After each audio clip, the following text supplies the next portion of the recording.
ने बात बदलते हुए कहा, वो गुप्ता जी वाले टेंडर का क्या हुआ? उसके लिए उन्होंने आपके साथ शाम की मीटिंग रखी है, वही डिस्कस कर लेंगे। ठीक है, अभी मैं ये फाइल्स देख लेती हूँ। सारिका ने सामने पड़ी फाइल्स उठाते हुए कहा। नवीन ने सारिका के हाथ से फाइल्स लेकर उन्हें साइड में रखते हुए कहा, ये सब बाद में, हालत देखिए पहले अपनी। आंखें कितनी थकी हुई हैं और चेहरा कैसे मुरझाया हुआ है। आप एक काम कीजिए, थोड़ी देर आराम कीजिए, मैं आपके लिए अभी एक स्ट्रॉन्ग कॉफी भिजवाता हूँ। काम करने के लिए पूरा दिन पड़ा है। सारिका को नवीन का इस तरह परवाह करना अच्छा लगा, तो उसने सर सीट से लगा लिया। नवीन उठा और कैबिन से बाहर निकल गया। सारिका ने अपनी आंखें मूंद ली। कुछ देर बाद पियून आकर कॉफी रखकर चला गया। सारिका सीट से उठी और कॉफी का कप हाथ में पकड़े खिड़की के पास आकर खड़ी हो गई। सामने दूर तक फैले उस समंदर को देखते हुए कॉफी पीने लगी। ये पल उसके लिए सुकून भरा पल होता था, जब वो यूं समंदर को देखते हुए अपनी पसंदीदा कॉफी पिया करती थी। वक्त कुछ पल के लिए ठहर सा जाया करता था उसके लिए, पर समंदर की शांत लहरें अक्सर उसके दिल में तूफान उठा दिया करती थी। उतरती चढ़ती लहरों को देखकर अक्सर खुद से एक ही सवाल करती थी, क्या वो उससे कभी मिल पाएगी? हल्की सुनहरी धूप में समंदर का पानी और भी खूबसूरत और सुनहरा लगता था इस वक्त। पानी से सारिका का कुछ खास रिश्ता जुड़ा है, एक अनदेखा अनजाना सा रिश्ता, जिसे वो आज तक नहीं समझ पाई थी। समंदर की लहरों में डूबे हुए उसने अपनी कॉफी खत्म की और आकर वापस अपनी सीट पर बैठ गई। मन पहले से भी ज्यादा बेचैन हो उठा। उसने टेबल का ड्रॉर खोला, उसमें से चेन निकाली, जिसमें पेंडेंट की जगह लोहे से बने एक पत्ते का निशान था। उसे देखते ही सारिका के चेहरे का नूर वापस लौट आया। आंखों में फिर से सुकून दिखाई देने लगा। उसे हाथ में लिए वो टकटकी से उसे देखती रही और फिर समेटकर वापस अपनी ड्रॉर में रख दिया। सारिका ने बीती यादों से अपना ध्यान हटाने के लिए लैपटॉप ऑन किया और आए हुए मेल्स देखने लगी। काम में जो एक बार डूबी तो फिर बाहर निकल ही नहीं पाई। माँ के फोन से तंद्रा टूटी तो उसने फोन उठाकर कहा, जानते हैं, अब आप पूछेंगी हमने खाना खाया या नहीं? दूसरी तरफ से बेहद प्यारी आवाज उभरी, जानती हैं हम बार बार आपको फोन क्यों करते हैं? आप ही बता दीजिए। ताकि हम आपकी आवाज सुन सकें। जानती हो सरू, आपकी आवाज सुनकर हमें जो सुकून मिलता है वो हम आपको बता नहीं सकते। कैसी हैं आप? हम ठीक हैं, आप कैसी हैं? 1 साल होने को आया पर आप हमसे मिलने तक नहीं आई। ऐसी बात नहीं है, काम ज्यादा होने की वजह से आना नहीं हुआ, जल्दी ही आएंगे, अभी रखते हैं। सारिका ने कहा और बिना सुने ही फोन काट दिया।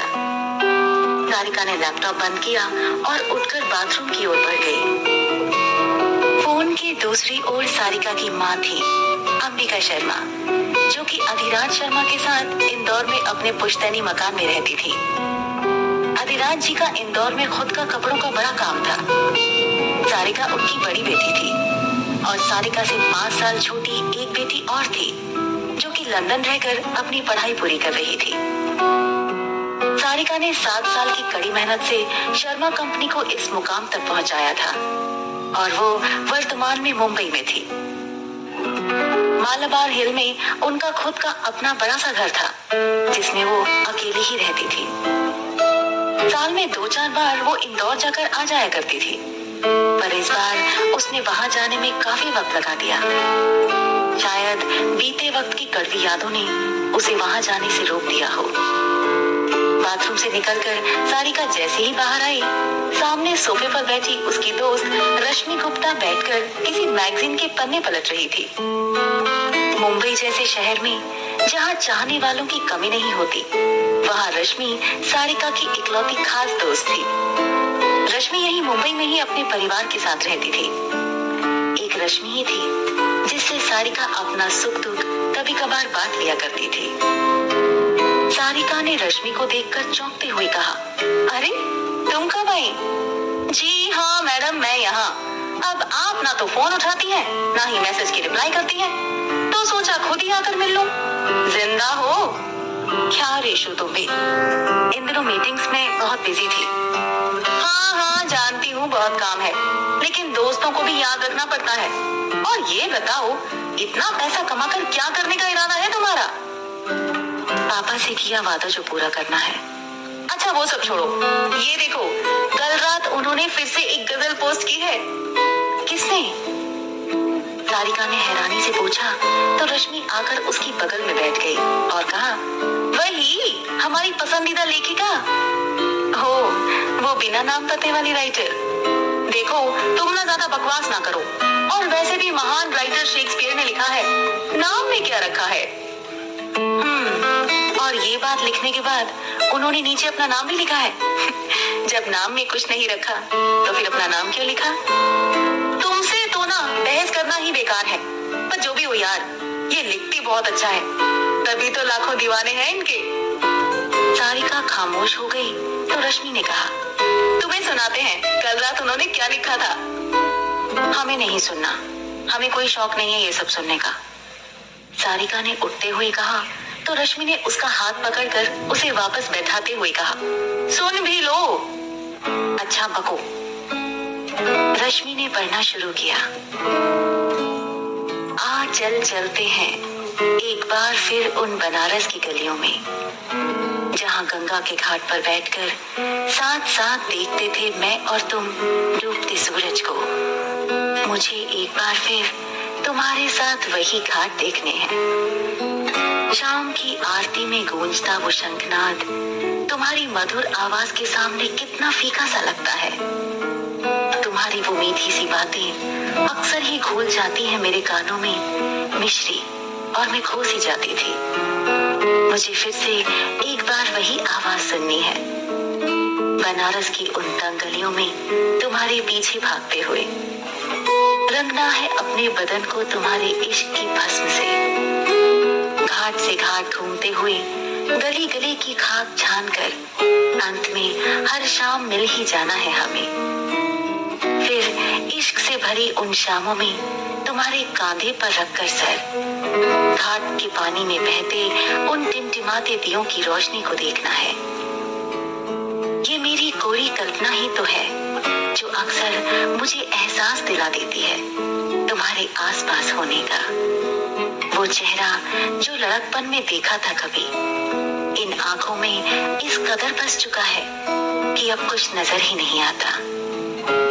एक बार फिर आना है बनारस और देखना है उन एक जोड़ी आंखों में डूबकर कि क्या उन्हें भी इंतजार रहता है मेरे लौट आने का। मैं एक बार फिर उन आंखों में अपने लिए ढेर सारा प्यार देखना चाहती हूँ।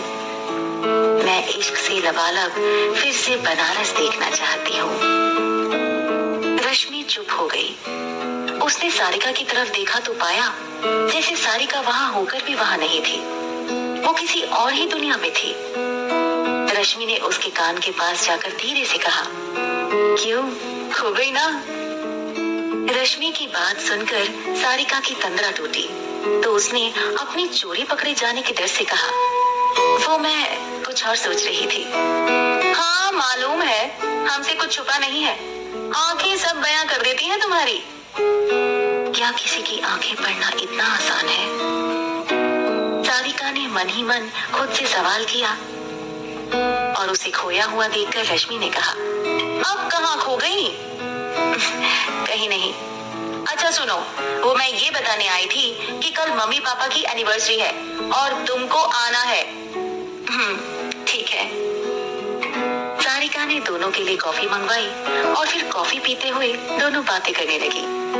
कुछ देर बाद रश्मि वहां से चली गई। सारिका ने घड़ी में समय देखा और फाइल्स उठाकर मीटिंग रूम की ओर बढ़ गई। नवीन और कुछ सीनियर स्टाफ पहले से वहां मौजूद थे और सारिका का इंतजार कर रहे थे। कुछ देर बाद गुप्ता जी भी अपने मैनेजर के साथ आए और 45 मिनट की मीटिंग के बाद टेंडर शर्मा कंपनी को मिल गया। मीटिंग के बाद सभी उठकर रूम से बाहर चले गए। सारिका खोई हुई सी अभी भी वहीं बैठी रश्मि की सुनाई उस कविता के बारे में सोच रही थी। वो खुद को उस कविता से जुड़ा हुआ महसूस कर रही थी। नजर चाहती है दीदार करना, दिल चाहता है प्यार करना, क्या बताएं इस दिल का आलम, नसीब में लिखा है इंतजार करना। आगे की